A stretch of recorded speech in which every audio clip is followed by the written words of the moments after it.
les citoyens, il est arrivé sur Tabacongo, hein, il y a quelques jours, un militaire de la DGSP tiré dans la foule, dans un marché, et il y a eu une victime. La personne a fini par succomber à l'hôpital militaire.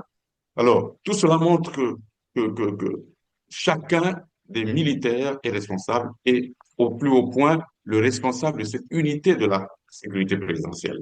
Et dans ces conditions-là, il s'agit de crimes de guerre. Un militaire bien formé, un militaire bien formé est au courant de toutes les dispositions des conventions de Genève sur le droit international humanitaire. On dit qu'il ne faut pas tirer sur même un prisonnier, dès qu'il est un adversaire, dès qu'il est fait prisonnier, on ne peut pas le tuer. Et à plus forte raison, un citoyen ordinaire qui n'est pas armé, bien que ce soit ou un présumé Koulouna, un présumé bandit armé, dès lors qu'il est désarmé, qu'il est arme, et il vous a tourné le dos, on ne peut pas tirer sur lui. Mais pire encore, Quelque ils sont part, au plan parfois humain, ligotés, parfois menottés, donc ils présentent aucune menace. menotté, oui, oui, tout à fait, des pieds et des mains, ligotés et les mains au dos. Et justement, on tire sur les gens comme ça. Et nous assistons à des scènes horribles. Les cadavres des gens comme ça sont exposés sur la place publique pendant 24 heures. Au moins 24 heures, sinon plus. Il y a même certains cadavres à Pointe-Noire, à Bissongo, quartier Bissongo, un cadavre, quelqu'un sur qui on avait tiré. Il est mort et on est venu prendre le corps 3 jours après. Le corps commence à se décomposer.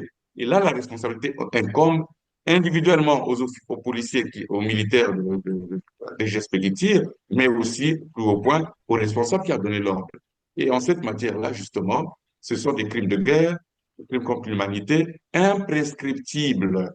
C'est-à-dire que si la personne poursuivie peut vivre 200 ans ou plus, elle sera poursuivie parce que aujourd'hui, disons-le, les paroles ne s'envolent plus. Aujourd'hui, nous avons des caméras partout. Aujourd'hui, nous avons des micros partout. Aujourd'hui, nous avons la possibilité, la facilité de collecter des preuves. C'est ce qu'il a dit, en tout cas, c'est l'analyse que j'ai faite de l'interview que le président Sassou a donnée quand il disait que c'est lui qui a donné l'ordre à la DGSP d'aller en fait assassiner ces jeunes. Oui, mais Pourquoi? même là, Parce que pardon Mathieu, même à ce niveau-là, lorsqu'il dit que c'est lui qui a donné l'ordre, rien n'est clair. Il dit c'est lui qui a ordonné. Mais il a ordonné quoi concrètement? Parce que après je vais me tromper, hein, jusqu'à preuve du contraire, personne n'a vu ou ne sait ce qui a été ordonné pour cette opération. Et nous sommes en train de découvrir finalement, donc si je peux interpréter les faits, Denis Sassou Nguesso a ordonné à cette unité d'aller tuer les jeunes, les abattre à bout portant, son procès, de détruire les maisons, de détruire les églises, de tout détruire sous le prétexte de lutte contre le banditisme. Encore, il faut qu'on vienne nous dire le contraire. Peut-être que cet ordre est écrit, si ça existe quelque part, nous allons tous découvrir. Mais quand il dit qu'il a donné l'ordre, quel est l'ordre que lui a donné? Jusque-là, ça demeure un mythe. Christian, Christian, je ne suis pas à Brazzaville, mais je peux te dire que cet ordre-là n'est pas du tout un ordre écrit. Il n'en a jamais donné des ordres écrits. L'ordre qui a été donné tout à l'heure, Maître Bertrand Meunier a dit, finalement, c'est un tout ou rien. Finalement, on ne sait pas de quoi s'agit-il parce qu'ils ont commencé par d'abord exécuter sommairement et ils continuent à le faire, hein, exécuter sommairement les jeunes présumés délinquants, nous l'avons dit ici. On ne les a pas attrapés, voilà, et ce n'est pas une flagrance, c'est-à-dire en flagrant délit. Ils sont passés à la destruction, ils sont passés à la destruction des motos, des maisons, des églises.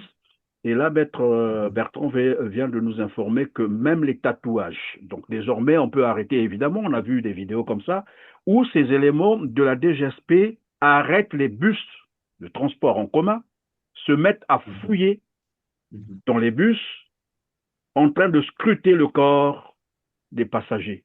Si vous avez un tatouage ou bien vous êtes mal coiffé, ils appellent ça défaut de coiffure ou défaut d'habillement. Bref, ça veut dire que cet ordre donné par Denis Sassou Nguesso, il faut commencer à craindre parce qu'on ne sait pas jusqu'où ça va aller. Est-ce que dans cet ordre, Il n'est pas inscrit, par exemple, désormais ou demain, l'élimination, par exemple, des opposants, l'élimination, par exemple, des responsables des ONG, l'élimination peut-être je ne sais quoi, parce qu'on va avancer et ça va aller crescendo. Personne ne sait ce qui a été ordonné. Denis Sassou Nguesso a simplement dit « j'ai ordonné ». Point, il s'est arrêté là. Mais qu'est-ce qu'il a ordonné concrètement? Demain, ils vont se retrouver dans vos maisons à vous. Oui, Christian, je voudrais d'abord rappeler, en fait, s'il y a quelqu'un qui est bien renseigné, le mieux renseigné au Congo, parce qu'il en a tous les moyens, c'est le président de la République. Et cette opération a commencé depuis plus d'un mois, bientôt 2 mois, pour continuer à tuer. Et nos villes, Pointe-Noire, Brazzaville et dans d'autres, deviennent des abattoirs pour jeunes. J'utilise bien les mots abattoirs pour jeunes. Les jeunes présumés, Kuluna. Et pourquoi ne pas avoir impliqué la justice? Pourquoi, vous savez, ce qui se passe, c'est comme si, pour faire baisser la fièvre, on casse le thermomètre. C'est exactement ça. Pourquoi n'avoir pas mis en place tout le dispositif nécessaire pour aller au fond et à la racine de ce mal, de ce problème? Ils sont en train d'empêcher ces jeunes de s'exprimer. Ces jeunes connaissent les grands chefs, les grands responsables. Peut-être qu'ils évitent que ces jeunes, lors d'un procès, ou lors d'un procès qui pourrait être organisé, puissent révéler des responsables, révéler des informations sensibles.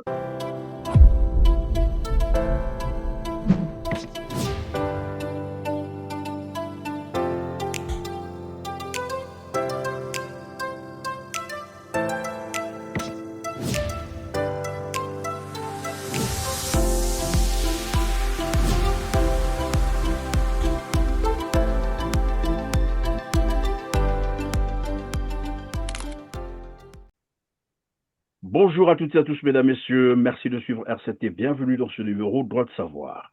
Le monde ne sera pas détruit par ceux qui font mal, mais par ceux qui regardent sans rien faire, disait Albert Einstein. Nous revenons donc sur le climat de terreur qui règne au Congo-Brazzaville. Voici plus d'un mois caractérisé, vous le savez, par les assassinats de masse et la destruction du matériel, des maisons et des églises sous prétexte de lutte contre le banditisme, des exécutions sommaires, systématiques et extrajudiciaires. Où est donc passée la justice congolaise? On en parle aujourd'hui avec Parfait Moukoko, président du conseil d'administration de l'Observatoire congolais des droits de l'homme, OCDH. Bonjour, Parfait. Bonjour Christian, bonjour à tous. Merci d'être avec nous sur R7. Nous avons également Maître Bertrand Meunier Kounyanga, doctorant droit privé et sciences criminelles, premier coordonnateur du mouvement citoyen Ras-le-Bol. Bonjour Bertrand. Bonjour Christian et merci de ton invitation. Merci de votre disponibilité. Et enfin, nous avons Mathieu Bakima Baliele, qui est aussi enseignant aux États-Unis, journaliste, correspondant international. Bonjour Mathieu. Bonjour mon cher frère et confrère Christian. Merci, en tout cas, merci de votre disponibilité, mais surtout d'avoir accepté cette invitation pour commenter l'actualité congolaise, notamment l'opération officiellement présentée de lutte contre le banditisme. Et tout le monde est en train d'observer, de voir ce qui se passe. C'est des crimes contre l'humanité. Après, je peux me tromper, mais je suis là en face des spécialistes de la question. Mais aussi curieux que cela paraît, comme je l'ai dit tout à l'heure, on détruit le matériel, c'est-à-dire les motos, sous prétexte que ces motos-là sont utilisées par des présumés délinquants. Jusque-là, on dit encore présumés parce que personne n'est passé devant la justice de toutes les victimes qu'il y a déjà aujourd'hui. Et je signale aussi à nos téléspectateurs, il y a déjà des centaines de victimes, mais aussi des victimes innocentes. Les églises sont détruites, les maisons sont détruites. Tout est dehors, on n'arrive pas plus là où aller dormir. Nous sommes les innocents. La DGSP a encore fait fort. Non, faut pas que talent, faut pas que talent.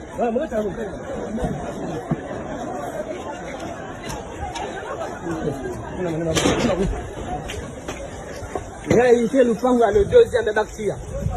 Ça aussi, c'est les innocents. La DGSP est venue brûler. et le fait pris les Français du voisinage. Ça a pris que chez nous, vous êtes reconnaissez que là, c'est tout est à terre. Le pauvre là vient de quitter ce monde, il a duré 3 jours. Tout est à terre ici là. Il y a même la vie. Il y a même la veille ici. Et depuis, les voisins ont été obligés de se faire déménager. Ils sont venus brûler la parcelle des bien civils. Nous sommes en train de dire, là, c'est les innocents. Dès qu'ils ont brûlé, ça a attaqué le second. Le second, donc il a attaqué, ça a pris 4 parcelles. 3 parcelles pour les innocents. Donc nous sommes sur le premier phase. Ils ont brûlé. La DGSP est venue détruire la vie des gens. Ça c'est la DGSP. Bien. Les innocents, nous les pauvres. Voilà.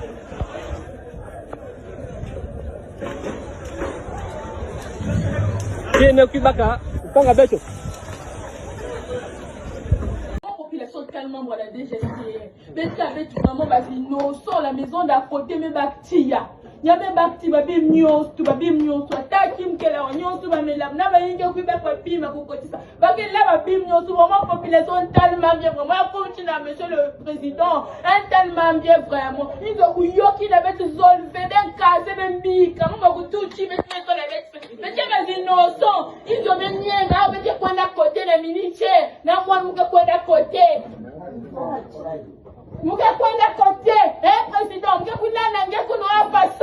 vraiment, mal que vous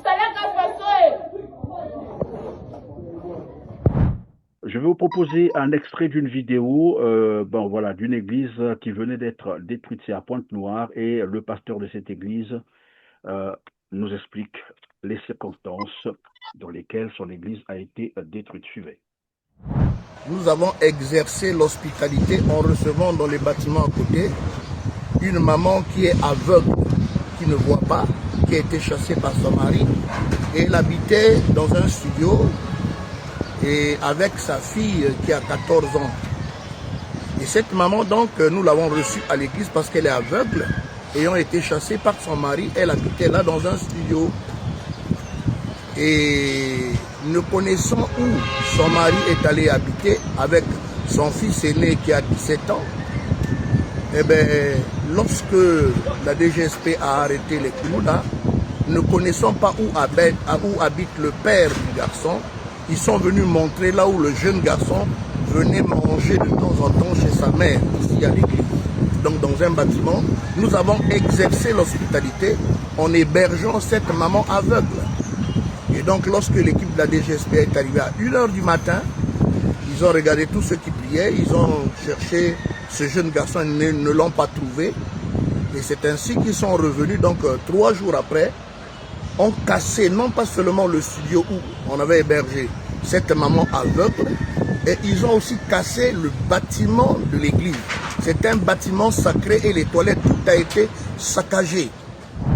Voilà, chers messieurs, vous avez suivi cette vidéo. Le pasteur se plaint, ben voilà, l'église a été détruite sous prétexte qu'il y a, comme on l'appellera encore, un présumé délinquant partait souvent rendre visite à sa maman aveugle qui était admise dans cette communauté.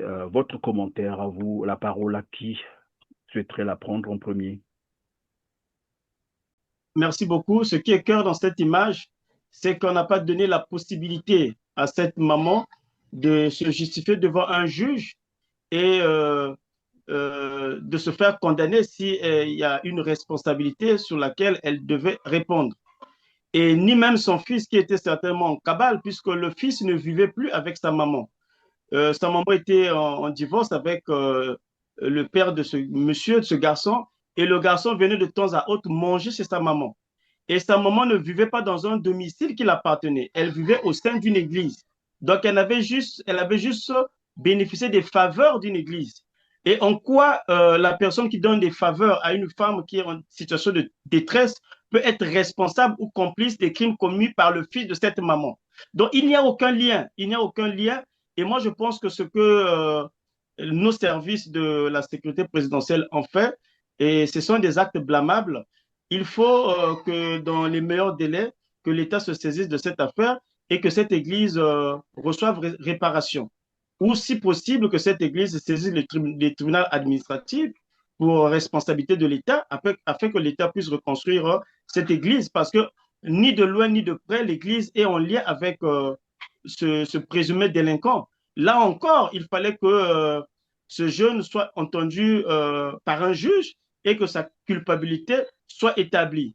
Après cela, la sanction doit être proportionnelle à la faute que ce jeune aurait commis. Ce qu'ils ont fait, ce que la DGSP a fait, ça s'appelle purement et simplement de l'anarchie. De l'anarchie, et donc on veut combattre le crime par le crime. Tout à l'heure, vous avez dit, Maître Bertrand Meunier, que l'Église pouvait saisir la justice. Et c'est la question que je me suis posée en introduction. Où est donc passée la justice congolaise? Parce que depuis que cette opération a commencé, cela fait plus d'un mois, nous sommes en train tous d'assister, et même les jeunes qui sont abattus à bout portant, généralement c'est par signalement téléphonique. Ce n'est pas des jeunes qu'on attrape sur les faits ou en train de commettre en flagrant délit. Parce que signalé par quelqu'un, on l'attrape, on l'abat sans procès, et nous l'avons dit tout à l'heure. Parfait Moukoko, peut-il y avoir vraiment une explication à la destruction, bien sûr, du matériel, les maisons, l'église, les motos? Bon, encore qu'on nous dira c'est du matériel, mais surtout qu'on est en train de tuer déjà des personnes, des êtres humains. Mais on peut quand même en parler. C'est quand même le matériel et sa porte. C'est un volet économique. En fait, il n'y a pas de justification qui vaille, dans la mesure où tout ceci se fait dans un cadre arbitraire, tout à fait arbitraire. Personne n'a été entendu par un juge, encore moins un procès n'a été organisé. Donc, vous voyez bien que c'est le chef de la DGSP qui organise, qui décide d'aller casser une maison, qui décide de ravir les motos auprès des citoyens mieux. Il y a des citoyens normaux, hein, des citoyens honnêtes, mais il suffit d'être sur une moto pour être pris pour un bébé noir au Kuluna. Et vous voyez bien que nous sommes, Maître venait de parler de l'anarchie, nous sommes carrément dans une jungle où le plus puissant écrase les plus faibles. Et c'est ce régime qui est en train de s'imposer et de se renforcer au Congo. Alors, face à cela, nous constatons que tous les procureurs se sont cachés, tous se cachent. Je ne dirais pas qu'ils ne font rien, mais ils se cachent. Ils font tout pour qu'on ne sache pas qu'ils sont là. Où est la justice et la police dans ces conditions-là? Alors, les citoyens sont en face d'un système d'oppression et de répression qui fait que plus personne n'a de recours pour protester, pour contester. Et nous allons le dire plus loin. Face à cela, les organisations de la société civile s'organisent pour des actions utiles, des actions efficaces. Parce que ça ne peut pas, on ne peut pas laisser l'arbitraire prospérer. On ne peut pas laisser cette anarchie, cette jungle continuer. Parce que, autrement, le Congo sera vraiment un pays digne d'une barbarie, quoi. Merci. Je vais arriver vers toi, Mathieu, mais je repars d'abord vers Maître Bertrand Meunier. Les procureurs sont en train de se cacher, et c'est la question qu'on s'est posée tout à l'heure. Où est donc passée la justice? Il n'y a peut-être pas que des procureurs, mais même l'Assemblée nationale, le gouvernement, l'État n'existe plus. Or, nous savons que tous ceux qui ont le pouvoir de faire arrêter, par exemple, des crimes, parce que tout le monde constate que ce sont des crimes contre l'humanité, ceux qui ont le pouvoir d'arrêter cela ne le font pas. En termes de droit,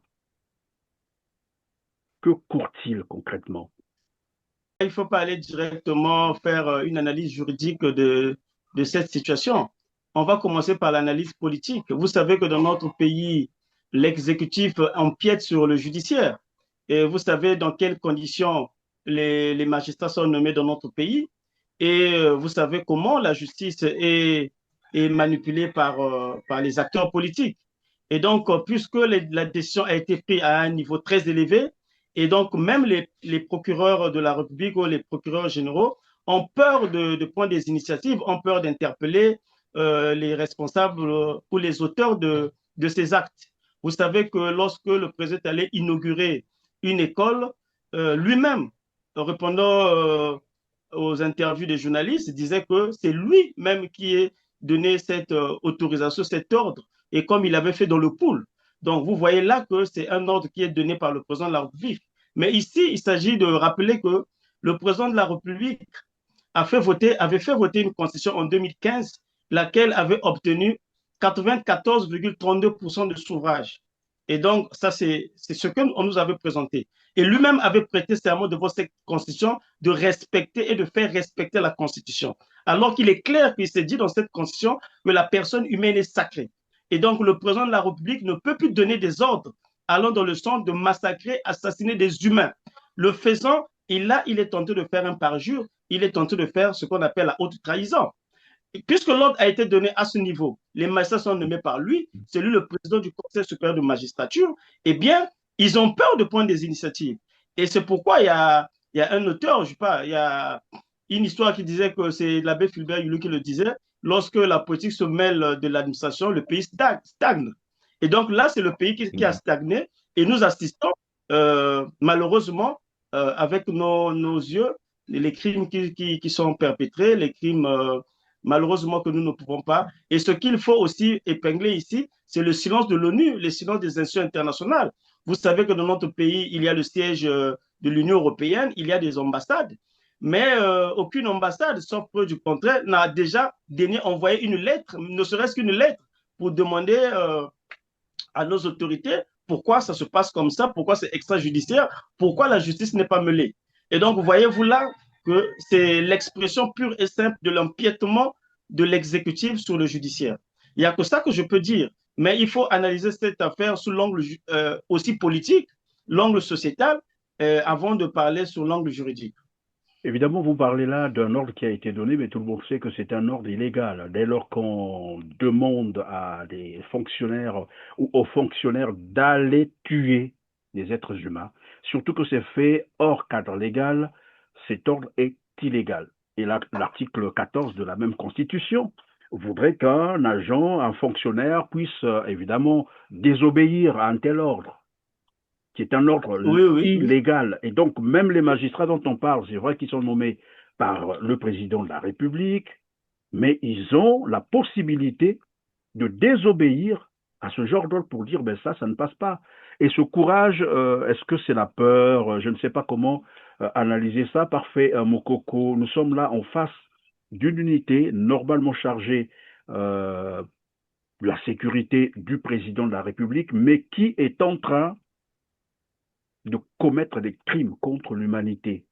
Justement, ces fonctionnaires sont aussi responsables des actes qu'ils posent parce qu'ils ont la possibilité de ne pas obéir en vertu de ce que vous venez de citer, parce que l'ordre est illégal. Et dans ces conditions-là, nous constatons tous, lorsque un militaire en uniforme officiel tire sur quelqu'un qui n'est pas armé, et en plus qui tire quelqu'un dans le dos, tire sur quelqu'un dans le dos, et sur des citoyens, il est arrivé sur Tabakongo, il y a quelques jours, un militaire de la DGSP tiré dans la foule, dans un marché, et il y a eu une victime. La personne a fini par succomber à l'hôpital militaire. Alors, tout cela montre que chacun des militaires est responsable et au plus haut point, le responsable de cette unité de la sécurité présidentielle. Et dans ces conditions-là, il s'agit de crimes de guerre. Un militaire bien formé, et au courant de toutes les dispositions des conventions de Genève sur le droit international humanitaire. On dit qu'il ne faut pas tirer sur même un prisonnier, dès qu'il est un adversaire, dès qu'il est fait prisonnier, on ne peut pas le tuer. Et à plus forte raison, un citoyen ordinaire qui n'est pas armé, bien que ce soit un présumé Koulouna, un présumé bandit armé, dès lors qu'il est désarmé, qu'il est d'armes, et il vous a tourné le dos, on ne peut pas tirer sur lui. Mais pire encore, ils sont parfois ligotés, parfois menottés, donc ils ne présentent aucune menace. Menottés, oui, tout à fait. Des pieds et des mains ligotés et les mains au dos. Et justement, on tire sur les gens comme ça. Et nous assistons à des scènes horribles. Les cadavres des gens comme ça sont exposés sur la place publique pendant 24 heures. Au moins 24 heures, sinon plus. Il y a même certains cadavres à Pointe-Noire, à Bissongo, quartier Bissongo, un cadavre, quelqu'un sur qui on avait tiré. Il est mort et on est venu prendre le corps 3 jours après. Le corps commence à se décomposer. Et là, la responsabilité incombe individuellement aux policiers, aux militaires des gestes qui tirent, mais aussi, plus au point, aux responsables qui a donné l'ordre. Et en cette matière-là, justement, Ce sont des crimes de guerre, des crimes contre l'humanité, imprescriptibles.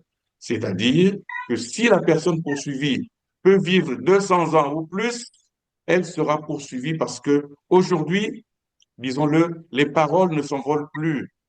Aujourd'hui, nous avons des caméras partout. Aujourd'hui, nous avons des micros partout. Aujourd'hui, nous avons la possibilité, la facilité de collecter des preuves. Et ça, nous documentons ces cas-là et ils vont répondre au Congo ou à l'extérieur, dans les conditions prévues par les conventions internationales en matière des droits humains. Merci. Merci Mathieu Bakima Balele, en votre qualité du patron de l'ancien journal, je ne sais pas s'il existe encore, Madou Koutié, j'espère que les Congolais s'en souviendront encore, le célèbre journal Madou Koutié. Quelle analyse pouvez-vous faire sur évidemment cette opération qui subtilement a été présentée comme, je l'ai dit tout à l'heure, d'entrée de jeu, de lutte contre le banditisme, mais dans les faits, tous nous sommes en train de constater que ce sont les crimes contre l'humanité et, bizarrement, c'est sous le silence complice de toutes les institutions de la République. Christian, en tout cas, merci pour l'opportunité que tu me donnes de venir ici échanger avec nos frères qui sont sur place à Brazzaville. Moi, ce que je veux dire après avoir entendu les spécialistes des droits de l'homme qui sont en face de nous, c'est que mon pays se meurt. En tout cas, il s'est ouvert un moment d'effroi, de peur, parce que on ne peut pas tuer des jeunes de cette façon-là. L'avenir d'un État se bâtit avec sa jeunesse. On ne peut pas s'en prendre à ces jeunes parce qu'ils sont délinquants, parce qu'ils sont koulouna. Mais s'ils le sont, comment ils sont devenus koulouna? Il y a un environnement qui a fait que ces jeunes se retrouvent là. Moi, je suis né à Brazzaville. Nous avions aussi eu nos jeunes voyous et tout, mais on n'a jamais vécu ce que le pays est en train de vivre là. Comment peut-on tuer avec joie là des jeunes qu'on pourchasse comme si c'était une chasse à la battue? Dit, bon, on va aller chasser, je ne sais pas quoi, du gibier. Non, Christian, ce que je viens d'entendre et ce que je vois sur les réseaux sociaux me fait peur. Et c'est pourquoi je dis, le président du Congo se comporte comme le roi Soleil, Louis XIV, qui disait, la loi, c'est moi. Parce que si M. Sassou a changé la Constitution en 2015 en prétendant qu'il le faisait pour faire, en fait, évoluer les institutions, si ce que je suis en train de voir là, c'est ça l'évolution, ah ben, le pays a rétrogradé de 50 ans parce que tuer des gens de cette manière, autoriser, et même le président n'a pas le droit d'autoriser qu'on abatte des jeunes, alors que dans sa propre constitution, il est dit que la vie de la personne humaine est sacrée. Et lui qui est le président, le garant de cette constitution, trouve moyen et fièrement de dire que c'est lui qui a donné l'ordre au patron de la DGSP d'aller tuer ces jeunes-là. Mais Christian, il donne l'ordre alors que dans sa propre constitution, il est dit que vous ne pouvez pas abattre des gens en dehors du cadre légal. Donc, monsieur donne des ordres contre sa propre constitution. Et comment vous appelez ce monsieur-là? Moi, je l'appelle roi soleil. La loi, c'est moi. Donc, au Congo, la loi, c'est Sassou lui-même. Je vais revenir sur ce que notre jeune confrère, notre jeune compatriote ici, avocat des droits humains et membre de l'association Ras-le-Bol, a dit. Mais j'aimerais lui dire, vous, à Brazzaville, vous rêvez. Sassou ne respecte rien. Monsieur Sassou ne respecte pas la loi. Il respecte la loi quand ça lui arrange lui. Si ça ne l'arrange pas, il ne respecte pas. Parce qu'il n'y a pas de raison, puisque lui critique l'inefficacité de la police et de la gendarmerie. C'est ce qu'il a dit, en tout cas, c'est l'analyse que j'ai faite de l'interview que le président Sassou a donnée quand il disait que c'est lui qui a donné l'ordre à la DGSP d'aller en fait assassiner ces jeunes. Oui, mais Pourquoi? même là, Parce pardon, que pardon Mathieu, même à ce niveau-là, lorsqu'il dit que c'est lui qui a donné l'ordre de cette opération, rien n'est clair. Il dit c'est lui qui a ordonné. Mais il a ordonné quoi concrètement? Parce que après je vais me tromper, hein, jusqu'à preuve du contraire, personne n'a vu ou ne sait ce qui a été ordonné pour cette opération. Et nous sommes en train de découvrir finalement, donc si je peux interpréter les faits, Denis Sassou Nguesso a ordonné à cette unité d'aller tuer les jeunes, les abattre à bout portant, son procès, de détruire les maisons, de détruire les églises, de tout détruire sous le prétexte de lutte contre le banditisme. Encore, il faut qu'on vienne nous dire le contraire. Peut-être que cet ordre est écrit, si ça existe quelque part, nous allons tous découvrir. Mais quand il dit qu'il a donné l'ordre, quel est l'ordre que lui a donné? Jusque-là, ça demeure un mythe.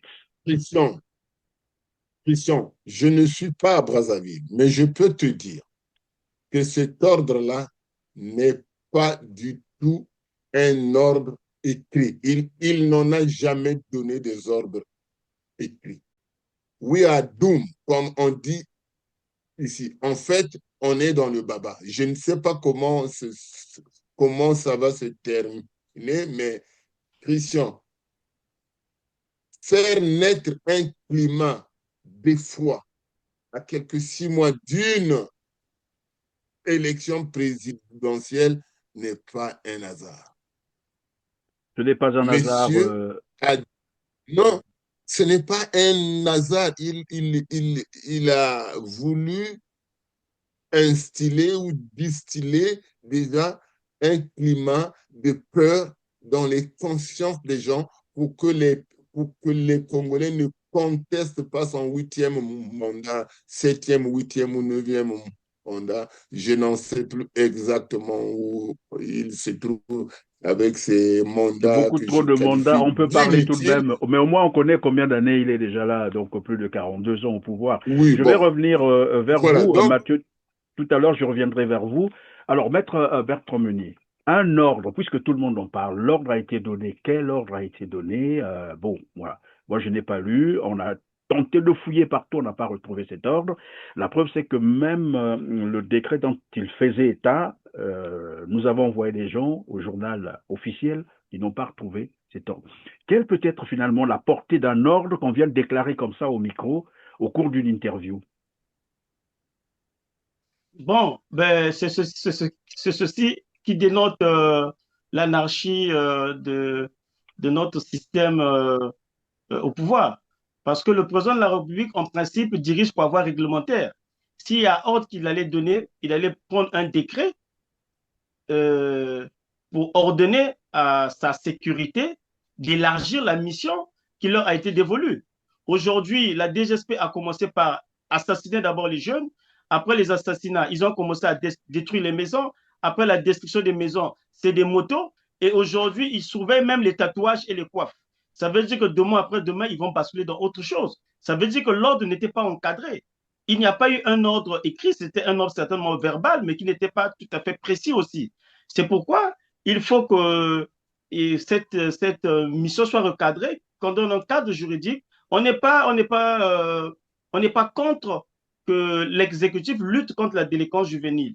Mais en luttant contre la délinquance juvénile, il faut donner un cadre juridique, un cadre légal, et puis il ne faut pas assassiner. Cette lutte doit être menée dans le cadre de la loi ou dans le cadre du règlement, si le président de la République a pris un décret. Mais ça se fait de manière anarchique.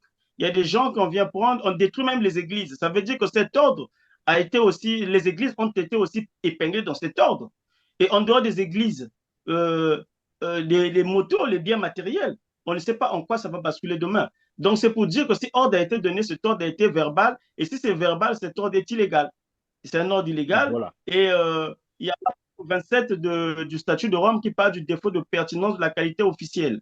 Et donc, cet article dispose que même si on est président de la République, on est couvert des immunités dans son pays, ça n'empêche pas à la CPI de vous poursuivre. Et donc, si les actes qui sont commis par ces jeunes demain ou après-demain sont qualifiés de crimes contre l'humanité ou de crimes de guerre, eh bien, l'autorité, notre président de la République pourra être poursuivable aussi, même si, entre autres, dans la Constitution, il est interdit de poursuivre le président de la République pour ces actes qualifiés crimes ou délits après son exercice. Mais devant la CPI, la Constitution congolaise n'a pas de poids et il pourra toujours être poursuivi, aussi bien eux-mêmes les responsables de ces actes, parce qu'il est bien dit que tout agent de l'État est délié de l'obligation d'obéissance si l'ordre intimé constitue une violation manifeste des droits de l'homme. Même si dans la Constitution de 2015, ça a été un peu modifié, mais l'esprit reste la même. Vous n'êtes pas obligé d'obéir à cet ordre qui est illégal. Le fait que vous l'obéissez, vous-même, vous êtes responsable, vous allez répondre. Le donneur d'ordre aussi répondra en tant que complice. Et la chaîne ira jusqu'au peut-être au président de la République. Et c'est là où se trouve la dangerosité de cette affaire. Donc, il faut qu'un cadre légal soit mis dans les meilleurs délais ou soit arrêter cette opération provisoirement, lui donner un cadre légal avant de continuer. Parce que nous sommes en train d'aller lentement mais sûrement vers un crime contre l'humanité. Et c'est aussi un prétexte de règlement de compte pour ces agents envers leurs éventuels ennemis, certainement. Et tous ces jeunes qui sont assassinés ne sont pas écoutés devant un juge. Et donc, la sanction n'est pas proportionnée à la faute commise. On ne va pas nous dire que tous les Koulouna ont tué. Tous ceux qui sont en train d'être assassinés ont tué. Ce n'est pas vrai. C'est pas vrai. Sinon, le Congo n'existerait plus. C'est vrai que certains, nombreux en tout cas, commettent des actes de crime, mais les actes que les Koulouna commettent rentrent dans le sillage des actes de droit commun, des crimes de droit commun. Mais les crimes que les agents de la DGSP commettent rentrent dans le cadre des violations des droits de l'homme. Parce que c'est l'État qui est censé protéger les personnes et leurs biens. Si l'État ne protège pas, se met à tuer, à ce moment-là, à quel sein on va se vouer? Et ça devient très dangereux. L'État a copié ce que les Koulouna font et l'État fait pire que les Koulouna. À ce moment-là, s'il a un choix à faire, je préfère même vivre cette époque d'insécurité que de vivre ce que nous sommes en train de voir parce que ça se généralise. Il faut que ça soit recadré, il faut que ça soit organisé. On n'est pas contre cette opération, mais ça doit se faire dans le respect des textes, des lois et règlements de la République. Voilà un peu ce que je peux dire. Alors, merci Maître Berton Meunier. L'État fait pire que les Koulouna. Alors, et puis ils sont nombreux les partisans, mais visiblement du pouvoir, qui reviennent à la charge pour dire mais quelle est la solution que vous proposez? Mais il suffit de les envoyer. En RDC, il y a eu aussi les Koulouna, il y en a aussi là-bas, mais on est en train de les recycler. Je reviens vers Parfait Mokoko. L'ordre qui a été donné tout à l'heure, Maître Berton Meunier a dit, finalement, c'est un tout ou rien. Finalement, on ne sait pas de quoi s'agit-il, parce qu'ils ont commencé par d'abord exécuter sommairement, et ils continuent à le faire, exécuter sommairement les jeunes, présumés délinquants, nous l'avons dit ici. On ne les a pas attrapés, voilà, et ce n'est pas une flagrance, c'est-à-dire en flagrant délit. Ils sont passés à la destruction. Ils sont passés à la destruction des motos, des maisons, des églises. Et là, Maître Bertrand vient de nous informer que même les tatouages, donc désormais on peut arrêter, évidemment, on a vu des vidéos comme ça, où ces éléments de la DGSP arrêtent les bus de transport en commun, se mettent à fouiller dans les bus en train de scruter le corps des passagers. Si vous avez un tatouage ou bien vous êtes mal coiffé, ils appellent ça défaut de coiffure ou défaut d'habillement. Bref, ça veut dire que cet ordre donné par Denis Sassou Nguesso, il faut commencer à craindre parce qu'on ne sait pas jusqu'où ça va aller. Est-ce que dans cet ordre, il n'est pas inscrit, par exemple, désormais ou demain, l'élimination, par exemple, des opposants, l'élimination, par exemple, des responsables des ONG, l'élimination peut-être je ne sais quoi, parce qu'on va avancer et ça va aller crescendo. Personne ne sait ce qui a été ordonné. Denis Sassou Nguesso a simplement dit « j'ai ordonné ». Point, il s'est arrêté là. Mais qu'est-ce qu'il a ordonné concrètement? Et moi, je reviens vers vous pour arrêter cela. Qu'est-ce que les ONG sont en train d'envisager? Parce qu'il faut arrêter, c'est un massacre. On risque de se retrouver dans un cas de figure de génocide. Parce qu'on ne sait pas ce qui est dans cet ordre. Moi, ça me rappelle un peu la période de la pandémie Covid. Quand on disait Covid, toute personne qui était malade, c'était Covid. Quand il faisait le palu, Covid, il toussait, Covid, voilà, il allait mal, Covid, fatigué, Covid. On se retrouve devant un ordre qui n'est pas précis, qui peut-être n'est même pas écrit, et puis la DGSP est en train de faire, voilà, tout ce qu'elle est en train de faire. Demain, ils vont se retrouver dans vos maisons à vous. Oui, Christian, je voudrais d'abord rappeler, en fait, s'il y a quelqu'un qui est bien renseigné, le mieux renseigné au Congo, parce qu'il en a tous les moyens, c'est le président de la République. Et cette opération a commencé depuis plus d'un mois, bientôt 2 mois. Et donc, si les dérives et dérapages que nous constatons tous, pour lui, étaient considérés comme tels, il aurait arrêté ces faits. Il aurait encadré peut-être. Mais le fait de laisser faire, de laisser continuer, ça veut dire qu'ils ont ils ont l'accord du président. Ils ont l'accord des autorités compétentes pour continuer à tuer.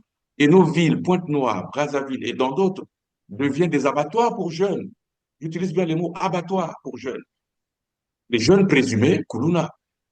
Et pourquoi ne pas avoir impliqué la justice? Pourquoi, vous savez, ce qui se passe, c'est comme si, pour faire baisser la fièvre, on casse le thermomètre. C'est exactement ça.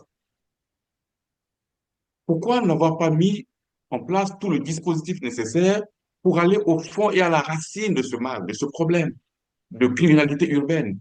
Mais c'est la grande question. Qu'est-ce Que qu'on évite? redoute-t-il de la justice? C'est la grande question maintenant. Voilà. Et nous craignons que, parce que tous nous savons comment sont créés ou ont été créés, c'est les gangs, Koulouna. Peut-être que ces jeunes puissent balancer comment ils ont été mis en place, comment ils ont été installés, comment ils ont été formés.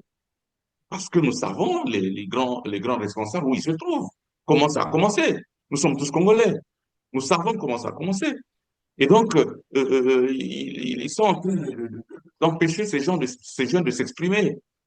Ces jeunes connaissent les grands chefs, les grands responsables. Peut-être ils évitent que ces jeunes, lors d'un procès ou lors d'un procès qui pourrait être organisé, puissent révéler des responsables, révéler des informations sensibles. Et un autre fait, il y a certains Koulouna qui ont été pris à Gamboma, d'autres qu'on a pris dans les provinces, dans les départements, Donc à l'intérieur du on va pays. dire présumé Koulouna parce que jusque-là, rien ne prouve que Voilà, c'est voilà, Koulouna. exactement. Le présumé Koulouna, il y a d'autres qu'on a pris, mais qu'on a prétendu présenter devant les juges. On a parlé d'une certaine Morgane, une jeune dame albinos, et d'autres qu'on a pris à Gamboma, qu'on a amenés donc à Brazzaville. On annonce ou on nous dit qu'ils vont être jugés. Pourquoi ceux-là vont être jugés et pas les autres? Ça cache un jeu. Il y a un jeu malsain là. On pourra parler de 2 poids 2 mesures, mais en réalité, il y a quelque chose de caché au-delà de ça. Évidemment, à ce niveau-là, je ne sais pas si on peut en parler en quelques minutes. Ce que vous venez d'évoquer là est très important parce que il y a eu un communiqué du ministère de l'Intérieur qui informait les Congolais que les bourreaux ceux qui sont allés, je crois, assassiner le frère d'un certain Obombi avaient été attrapés et qu'ils sont passés aux aveux. Ils ont même reconnu, et ils ont expliqué comment ils ont opéré. Bien curieusement, ceux-là ont été présentés devant la justice. Et la grande question, c'est comme Parfait Moukoko vient de la poser, pourquoi ceux-là, on les présente devant la justice et probablement qu'ils sont en prison en train d'attendre leur procès, et les jeunes qu'on n'a pas attrapés sur les faits, eux, sont abattus à bout portant. Mathieu Baki Mabalé. Question. En fait, c'est la période, comme je l'ai dit, de l'effroi qui s'est abattu sur le Congo. Parce que je suivais avec intérêt ce que disait le président de l'Observatoire congolais des droits de l'homme, M. Mokoko. Mais peut-on nous expliquer comment est-ce que on attrape des soi-disant Kuluna dans les villes de la partie nord du pays, on les présente aux juges, mais quand on attrape des jeunes à Brazzaville, on les, on les présente même pas du tout aux juges, mais au contraire, on les tire dessus comme des petits lapins. Je ne sais pas qu'est-ce que cela dit ou cache, mais j'aimerais bien savoir. Mais Christian, moi, je ne rêve plus, en fait. Comme je l'ai dit ici, quand il n'y a pas la séparation de pouvoir, quand la séparation des institutions de la République n'est pas claire, quand c'est l'exécutif qui a la même mise sur tout, eh bien, on revient à ce que je dis. Roi Soleil, l'État, c'est moi. Roi Soleil, l'État, Donc, désormais au Congo, c'est Sassou Nguesso. Maître Bertrand Meunier, on va passer donc aux actions que vous voulez mener. Parce qu'évidemment, nous avons Bon, commenté l'actualité, nous avons voilà, dénoncé, mais il faut bien des actes pour mettre fin à ce cycle de massacre, c'est la vérité, à ces crimes contre l'humanité, comme vous l'avez dit. bon, mais vous savez que, Christian, les organisations de la société civile au Congo-Brazzaville n'ont pas croisé les bras. Vous vous souviendrez que pour la disparition des 14 000 milliards, nous avons déposé plainte devant Madame la doyenne des juges d'instruction afin que les personnes, les présumées auteurs de ces détournements soient interpellées et jugées. Jusqu'aujourd'hui, la plainte souffre devant le cabinet de Madame la doyenne des juges. Et donc, les organisations de la société civile sont conscientes de ce qui se fait. Ils sont en train de travailler. Parce qu'au Congo, il y a deux types de Kuluna.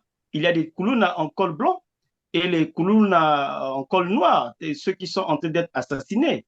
Et donc, nous, si nous avons pu attaquer les Kuluna en col blanc, nous attaquerons aussi les auteurs des crimes, les crimes d'État qui sont en train d'assassiner froidement et qui traumatisent les populations. Parce que quand ces actions-là se font ou ces actes-là sont posés, les enfants regardent.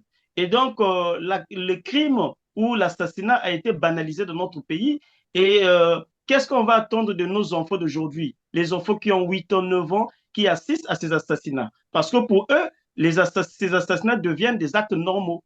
Et pour eux, les crimes deviennent des actes aussi normaux. Et donc, il faut qu'on prenne le taureau par ses cornes. Nous sommes en train de documenter, nous sommes en train de faire le monitoring parce que dans ce type d'actes, on ne va pas vite en besogne parce qu'il faut bien qualifier, il faut bien observer, il faut rassembler les preuves, il faut documenter. Le moment venu, on ne va pas dévoiler la stratégie, mais le moment venu, nous saisirons les instances habilitées. Déjà là, nous sommes en train de nous adresser au pouvoir parlementaire pour leur poser la question et demander s'ils peuvent prendre la main et puis demander que ça s'arrête. Et donc, nous sommes aussi en train d'adresser des courriers à la primature. Et le moment venu, avec les preuves que nous avons, nous allons accompagner les familles victimes pour que justice soit faite, pour obtenir réparation pour ceux qui ont eu des maisons détruites et pour ceux qui ont perdu des membres. Nous allons leur accompagner pour qu'ils puissent saisir les instances habilitées. Et donc, pour le moment, nous observons, nous documentons, et le moment venu, si nous agissons pas nous ici au Congo, mais il y a des associations de droit étrangers qui observent aussi, qui pourront nous aider à agir. Parce que ce sont des crimes internationaux, ce sont des crimes qui vont intéresser certainement les tribunaux internationaux, la CPI par exemple, ou encore les tribunaux qui ont des compétences universelles. Et donc, voyons, nous sommes en train de documenter. Pour l'heure, c'est ce que nous pouvons faire parce qu'il faut reconnaître qu'il y a une petite légitimité qu'on a accordée à cette opération. Les gens disent, moi je lis dans les commentaires, les gens disent que l'opération est appréciée par tous les Congolais. Mais les gens confondent entre peuple et population. Il y a un certain nombre de populations qui applaudissent. Vous avez montré l'image des jeunes, des enfants qui applaudissent. Mais ça, ce n'est pas le peuple. Le peuple, c'est celui qui s'est exprimé le 25 octobre 2015 dans la Constitution, qui détient la souveraineté. Le peuple, ce n'est pas une partie de la population. Et donc, le peuple a condamné ces actes dans la Constitution. Et donc, le peuple est contre. Ceux qui ont octroyé une petite légitimité à cette opération, ce sont des populations et des populations éparpillées. Et donc, on ne peut pas dire que cette opération est légitime, bien qu'il y en a qui apprécient, mais il faut que le droit soit dit. Le moment venu, nous pourrons saisir les instances habilitées. Voilà, évidemment, Merci. vous parlez donc Christian, de Christian, ces enfants qui, ben voilà, c'est la DGSP qui finalement arrange ces enfants autour des cadavres, la banalisation de la violence, du crime, c'est ce à quoi nous sommes en train d'assister. Avant de continuer, je vais vous proposer évidemment cette image où voilà les éléments de la DGSP, ce film, avec des petits-enfants visiblement de 3, 4, 5 ans, voilà, des petits-enfants du primaire en train de, voilà, qui sont en liesse. Et on revient sur le plateau, suivez.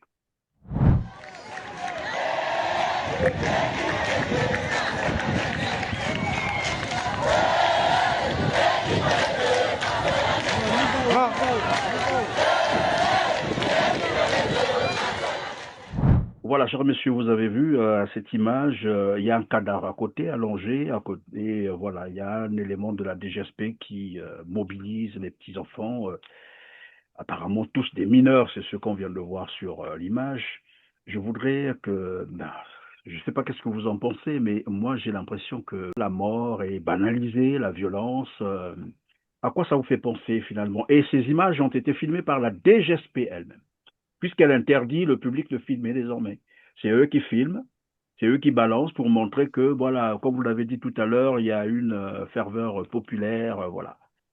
en tout cas, honnêtement, Christian, je suis choqué que la mort d'un être humain au Congo ait été banalisée de cette manière-là. Franchement, comment peut-on haranguer des jeunes, des enfants, même, c'est même pas des Des enfants, ados, hein, oui, ce c'est sont des des enfants, enfants, là. des enfants, oui. Je ne pense pas qu'ils soient en sixième, en cinquième, maintenant c'est Non, c'est des l'école primaire. petits-enfants du primaire, c'est des enfants, on voit bien sur les images. Alors, je ne sais pas vous, mais quand nous grandissions à Brazzaville, même le corps, le cadavre de quelqu'un, les parents vous empêchaient d'y voir. Et quand nous marchions avec les parents dans la rue, je me souviens, nous autres habitions à Inzé, et quand nous allions à Poto, nous allions à la rue Utumi prendre le bus. Mais quand on arrive ici, un corbillard passe, on s'arrêtait et on laissait passer le corbillard et on traversait. C'est-à-dire qu'on avait un rapport aux morts qui était un rapport de respect. Mais ce que je vois là, des jeunes qui dansent devant un cadavre, un jeune abattu par la DGSP, je ne sais pas si ceux qui ont ordonné cette opération pense à la santé psychologique de ces jeunes. Déjà qu'on n'a pas soigné tous ceux qui ont vécu la guerre de 1997 ou les guerres de 2000 à 2001, 2003, on ne les a pas soignés mentalement, je veux dire. Et là, on ouvre un chapitre encore où on fait la chasse aux jeunes et j'apprenais que d'autres, quand ils sont abattus, on interdit aux parents de récupérer les corps. Les corps doivent être exposés pendant au moins 24 heures. Mais c'est quoi ça? C'est un rituel ou quoi? Mais il y a déjà même un danger sanitaire. Il y a déjà un danger, le fait de laisser un corps exposé au soleil. Et le corps se décompose et peut créer des maladies. Moi, je ne sais pas comment vous faites là-bas, mais Mais évidemment, plus personne ne comprend ce qui se passe voilà, c'est quoi cette opération qui arrive à des proportions, mais vraiment inquiétantes. Vous l'avez dit tout à l'heure, on n'a pas encore traité les traumatismes de tous ceux qui ont vécu les violences, comme vous avez cité, 1998, que lui-même avait même rappelé, 2000, 2016, 17, 18. Mais c'est ce qui a donné évidemment naissance à ces petits bandits qu'on appelle désormais les Koulouna. On veut maintenant les éliminer froidement, sans procès, et on veut créer une autre génération des Koulouna de demain en amenant ces jeunes-là devant les cadavres tels qu'on a vu tout à l'heure. Parfait, Boukoukou. Même la dignité des familles, des victimes est attentée. Parce qu'un mort chez nous, on respecte quand quelqu'un est mort, le corps, on le respecte. Et même quand il s'agit de l'enterrer, parfois c'est dans la dignité familiale. Mais là, qu'est-ce qu'on voit? On abat les jeunes à bout portant, le corps gît dans le sang, on va haranguer les petits-enfants, les bambins à qui on fait chanter, et le corps est à côté, c'est-à-dire le culte même du crime.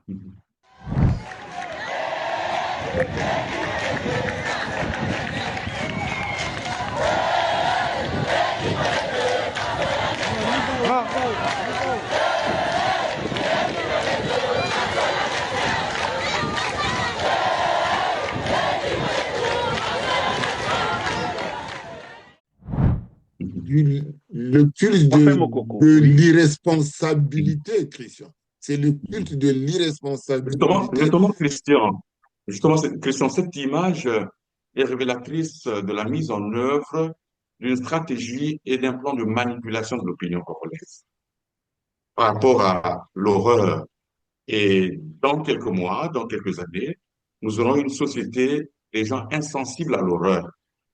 Désormais, on pourra tuer impunément, on pourra exécuter, mais sans que personne ne s'émeuve. Et ça, ce sera une société de malades mentaux. Marc venait de parler du traumatisme des guerres qui n'ont pas encore été traités. Mais aujourd'hui, on ajoute un autre traumatisme. Les enfants de 8 ans, de 10 ans, de 15 ans sont témoins d'exécutions sommaires extrajudiciaires. Le pays devient comme un abattoir, j'ai utilisé le mot tantôt. Et à ce moment-là, on va plus s'étonner qu'on vienne chez un opposant, on puisse l'exécuter. On dira, mais on est habitué. Et c'est l'occasion de rappeler à la population congolaise que les prochaines victimes, ce sont eux. C'est nous, chacun de nous, comme citoyens, quand notre tour arrivera. Parce que les autres ont des armes. Les armes achetées par l'argent du contribuable, justement. Et ils ont des armes. Ils ont donc ce pouvoir en plus, comme disait un colonel lors d'un des procès célèbres au Congo, c'est des Congolais avec quelque chose en plus. Ils ont des armes. Et justement, ils vont s'en prendre aux autres Congolais. Plus personne ne va protester, plus personne ne va s'émouvoir parce qu'on aura été préparé, conditionné. Et c'est ça le danger. Et de ce point de vue, nous, organisation de la société civile, nous sommes en train, ça c'est pour compléter ce que Maître vient de dire, nous sommes en train de documenter tous ces cas. Il y a tout un maillage du pays qui est en œuvre. Nos organisations, nous sommes organisés pour travailler un maillage de tout le pays.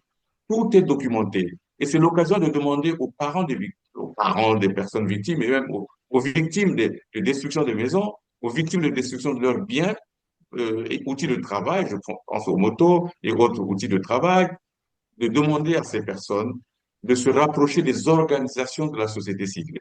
Nous demandons que les parents des victimes, et les victimes elles-mêmes, hein, victimes de destruction de leur maison, bien sûr, et destruction de leurs outils de travail, tels que les motos, nous demandons à ces personnes de se rapprocher des organisations de la société civile. Il y a quatre numéros de téléphone, WhatsApp, qui passent à l'écran et ils peuvent nous saisir par ces numéros. Ce sont des numéros WhatsApp. C'est pour sécuriser les appels. Il faut nous saisir par WhatsApp, pas par un appel normal ou classique. Saisir par WhatsApp aux quatre numéros qui s'affichent. Il y a un numéro de France, un numéro de RDC et deux numéros du Congo, MTN et RTL.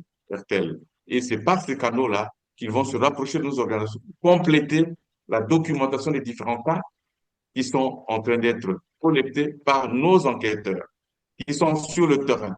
Rassurez-vous, il y a certains éléments qui peuvent nous échapper, mais pour d'autres, on a besoin de leur présence. Et nous allons les accompagner devant les institutions internationales. S'il faut aller au niveau international, ça rassure. L'Observatoire congolais des droits de l'homme est membre du réseau international des droits humains, tel que la Fédération internationale des droits de l'homme, la Fédération internationale pour les droits humains. Et à travers la FIDH, nous allons saisir les institutions où fonctionne le principe de compétence universelle pour les crimes de ce genre, pour ces crimes internationaux. Et c'est pour dire que la justice sera rendue forcément. Et ce sont des crimes imprescriptibles. Tant que ces personnes poursuivies vivent encore, on va les poursuivre. Et nos organisations ont tous les éléments à leur disposition pour que ce crime ne soit pas impuni. Et justement, quand nous pensons à la Constitution du Congo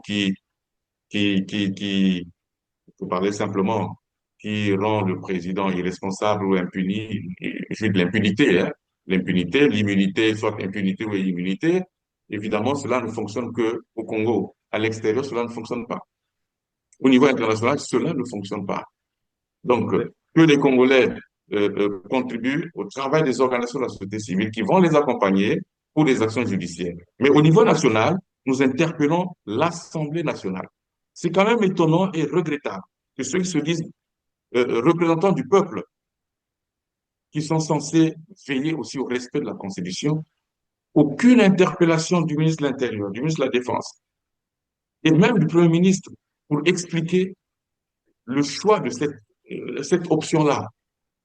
Pourquoi n'avoir pas pris toutes les dispositions nécessaires? Ce ne sont pas les experts en traitement, en criminologie qui manquent au Congo. Et on pouvait aussi impliquer les sociologues. On pouvait aussi impliquer d'autres spécialistes pour traiter de ce problème. Parce que rien ne garantit aujourd'hui que les colons vont disparaître après cette opération. Rien ne garantit que la criminalité urbaine va disparaître après cette opération. Quels sont les fondements? Qu'est-ce qui justifiera qu'il n'y en aura plus? Mais pour l'instant, c'est simplement la peur. Mais les facteurs, les causes de cette criminalité urbaine des jeunes demeurent. Pourquoi avoir escamoté les États? Voilà, la question a été posée. Pourquoi avoir opté pour cette option d'abattre des êtres humains en public en plus et abandonner les corps dans la rue, détruire les maisons, l'église, les motos, tout ce qu'on sait, et commencer maintenant à scruter les corps des passagers dans les bus. Et demain, nous avons dit probablement qu'ils vont arriver désormais chez tout le monde. Ils viendront toquer chez vous. Aujourd'hui, les gens acclament, mais ils ne savent pas ce qui va arriver demain. Ils vont entrer jusqu'à dans vos maisons. Désormais, vous serez surpris qu'ils sont chez vous. Voilà, nous avons reçu l'ordre.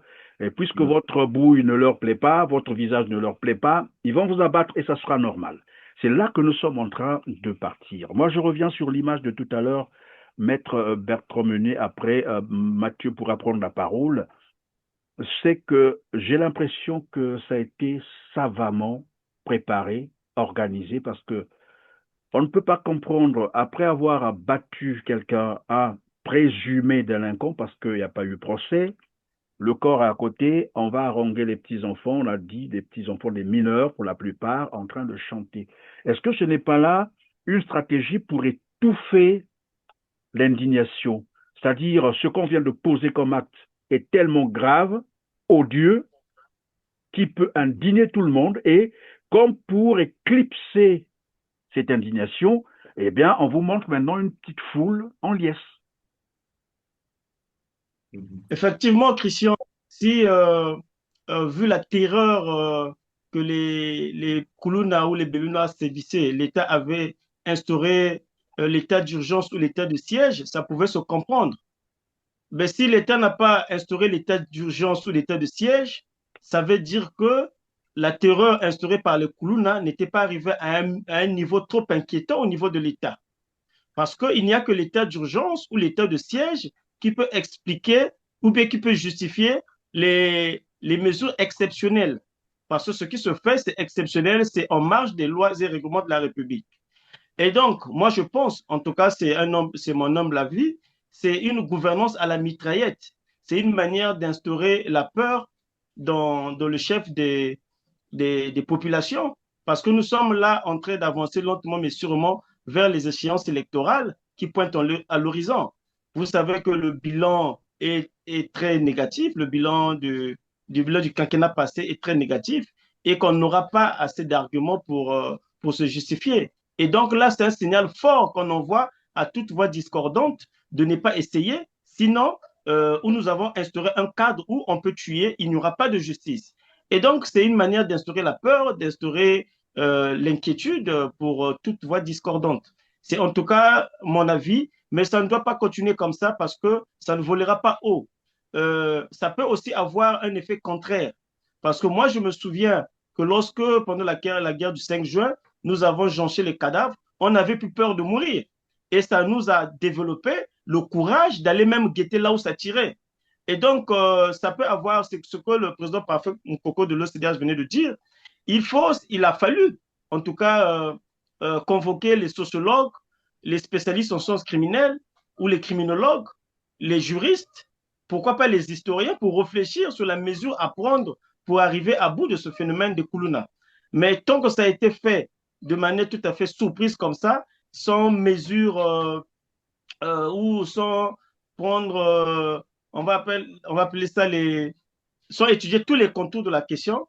Et je pense que il y aura un effet négatif de cette opération parce que on n'a pas étudié à quoi ça pourrait aboutir.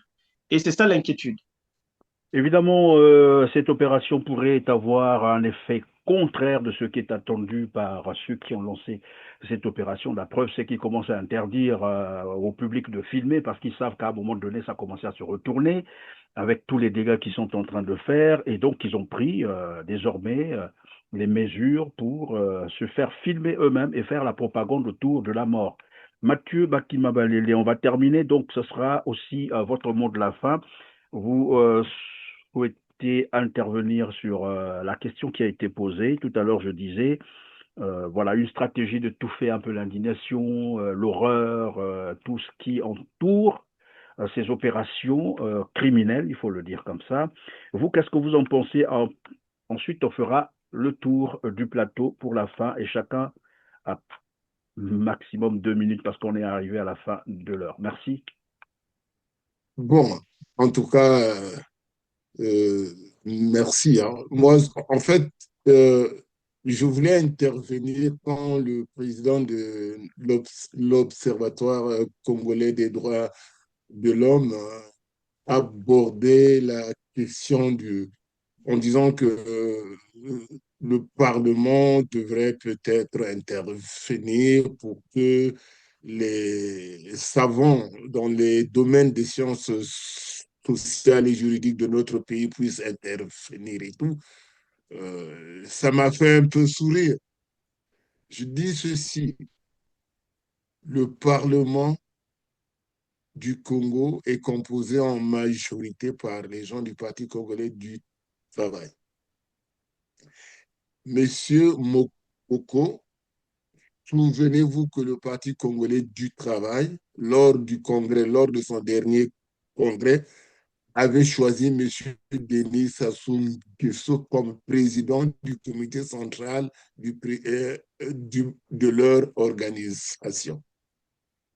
En l'élisant comme le président du Parti congolais du Ça va être le Congrès, donc les 3000 ou 5000, je ne sais pas, congressistes avaient violé la Constitution parce que dans la Constitution de 2015 que eux-mêmes ont voulu, il est dit clairement que le président de la République, chef de l'État, ne peut pas être à la tête d'une formation politique.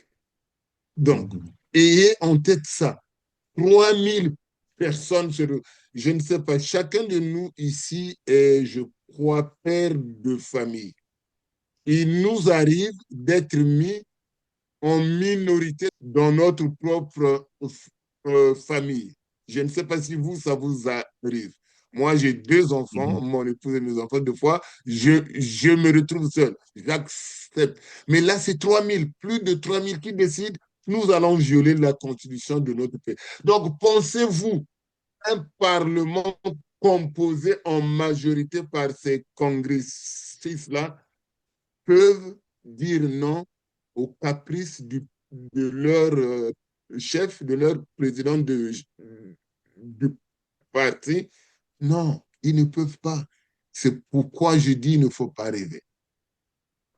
Et le deuxième point, le deuxième aspect que je voulais parler, c'est quand Maître Régnier a dit une chose intéressante quand il a fait le distinguo entre le peuple qui avait choisi une constitution en 2015, votée à 92, je ne sais pas combien pour cent, et une partie de la population qui est contente, joyeuse, qu'on tue des bébés noirs ou des Touloulans. Moi, je dis ceci. Le peuple est souverain. Et c'est le peuple qui a voulu que le Congo choisisse cette constitution-là, qu'on lui a forcé. Mais il faut maintenant respecter cette même constitution-là. Or, non, on ne la respecte pas. Au contraire, on les vante. Donc, je dis que nous devons faire très attention quand nous parlons des institutions au Congo. Les institutions démocratiques au Congo, en fait, ne marchent pas comme dans une démocratie. Puisqu'ils ont un congrès là, c'est eux qui doivent déjà. Il y a question, toi et moi, nous le savons, on a accès aux sources du consortium des journalistes sur les Panama Papers et les Pandora Papers.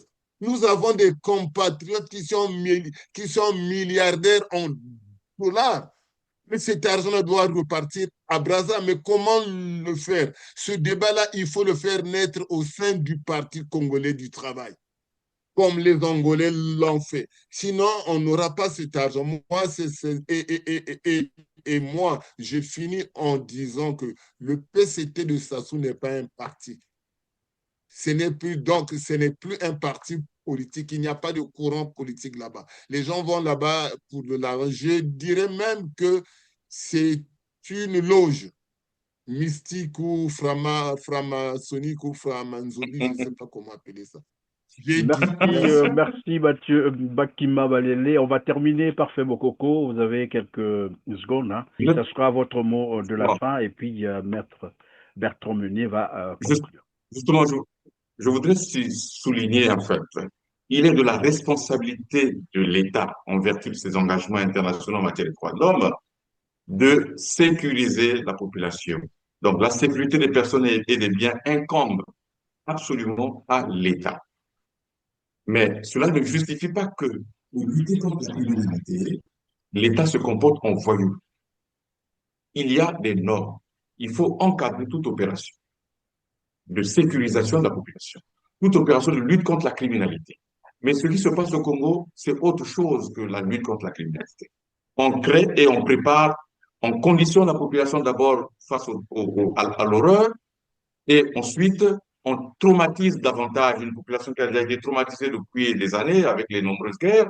On traumatise la population pour que sa capacité à protester contre l'arbitraire de ce régime soit émoussée. Et ça, nous sommes conscients de ça. les citoyens avertis sont au courant et comprennent cela.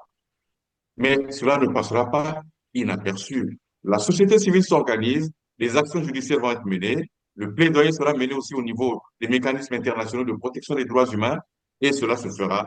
Au Congo, il y a une société civile qui s'organise. On a fait passer les numéros de téléphone, de WhatsApp, que les uns et les autres, les citoyens, victimes ou témoins, et même parents de victimes,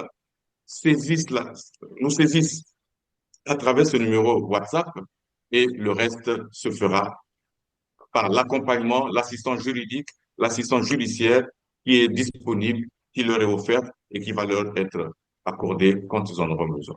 Merci. Et Maître Bertrand Meunier, mais j'espère que, pardon, parfait, mon coucou, j'espère qu'après, vous pourrez leur communiquer aussi votre adresse électronique, parce qu'il y a ceux qui pourront vous contacter par mail. Tous ne sont pas obligés de Oui, passer par nous allons, téléphone. tout à fait. Nous allons faire passer l'adresse électronique de l'OCDH Mhm. et qui est l'une des organisations membres de ce consortium. Et nous allons partager ce numéro. Les uns les autres peuvent nous contacter par email également. Merci.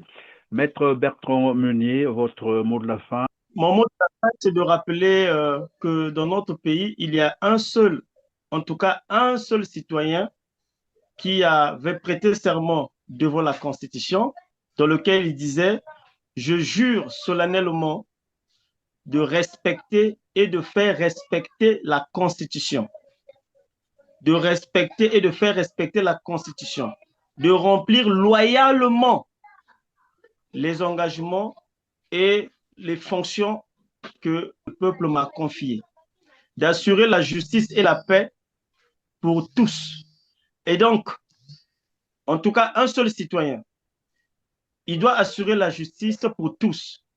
Les jeunes sont en train d'être assassinés sans pourtant qu'ils aient la possibilité de se justifier, sans pourtant qu'ils aient la possibilité de recevoir des sanctions qui sont proportionnelles à la faute qu'ils ont commise.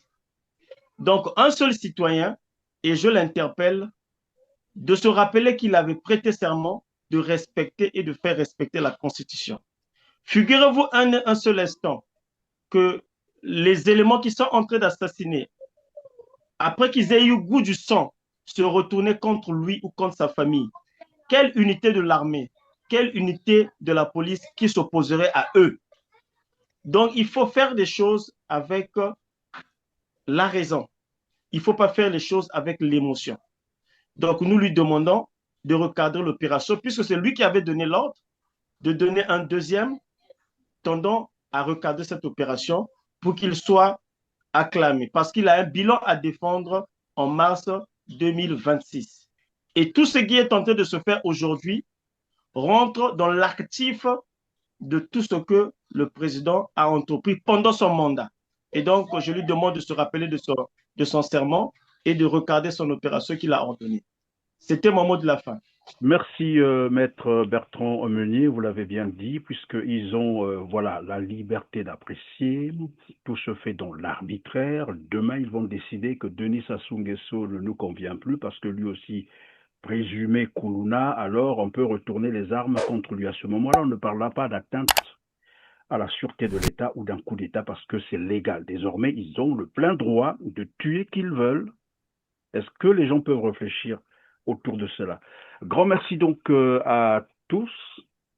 Mathieu Wakima Baliélé, j'ai eu Parfait Mokoko et Bertrand Meunier. Grand merci d'avoir été disponible pour cet échange fructueux et j'espère que les Congolais vous ont bien suivi et que les choses pourront bouger. Sur ce, on se dit au revoir et à très bientôt. Merci. Au revoir, merci.